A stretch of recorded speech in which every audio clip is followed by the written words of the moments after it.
Let me talk about the projects which we'll be covering in the training. Basically in automation, a project is known as a framework, and I'll be talking about the framework designing. Basically, framework is an end-to-end project.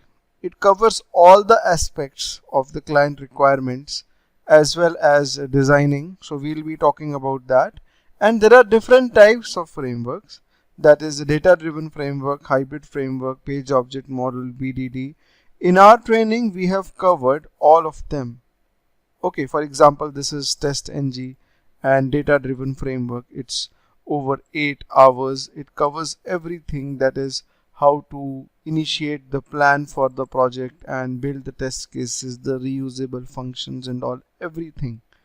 Okay, report generation and all.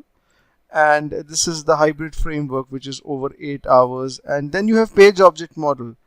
It is nearly 20 hours. It took me nearly 2 months to make this. Okay, it's got a lot of depth. Like, this is the page object model framework, and it's got different test cases and all.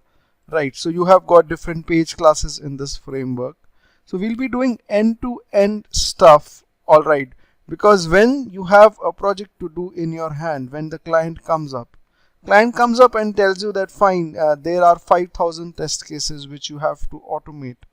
And when you see that fine, 5,000 test cases have to be automated, you have to take care of lot of things. For example, you have to batch run the 5,000 test cases.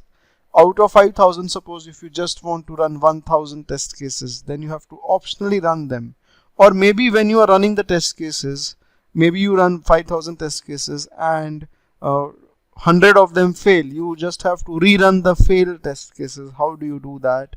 Then how do you group the tests? You need to take care of that as well. For example, out of 5,000 tests, I have 500 sanity tests, and I just want to run the sanity test group.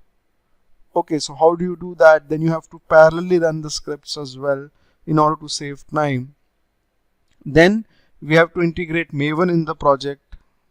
We have to generate HTML reports. What is Maven? If you don't know, don't worry. In the course you will get to know what Maven is.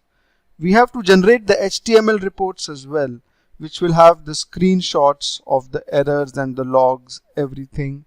Right, this is the HTML sample report over here. Right, so over here, this is one of the test cases, and this is the time along with the logs, that what happened when the test case was running. In case there is a failure, you have to put up the screenshots and all, everything in these reports. Then you might have to email the reports as well to the team members.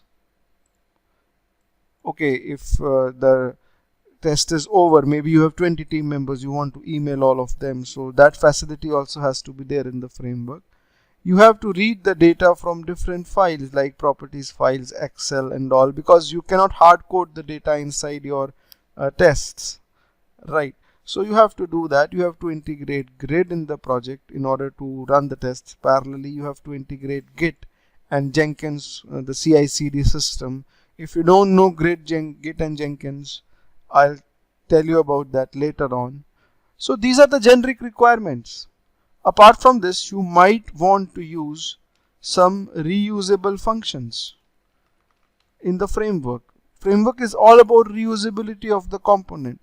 You have to design it in that manner. You have to design the framework in that manner that if something changes in the application, with minimum change in the framework, you can incorporate all the changes. It should not be that fine if client changes some pages on the application and then you say that fine, it's very tough to change the framework now. It should not happen like that. I've seen so many frameworks being built and you have to rewire everything because the structure of those frameworks were not so good. Okay, so because of that, when the client requirements change and the website changes, you just have to completely change the framework. So you have to be careful about these things, and that's what we will be talking about in this particular course in all the frameworks which we will be studying. Okay, it's going to take you time. If I am having this framework for 8 hours, that means you will take minimum 15 hours to learn this. So you have to give in time every day and efforts when you are doing this course. It's a very elaborate course. It's over 90 hours now. Okay, 80 to 90 hours.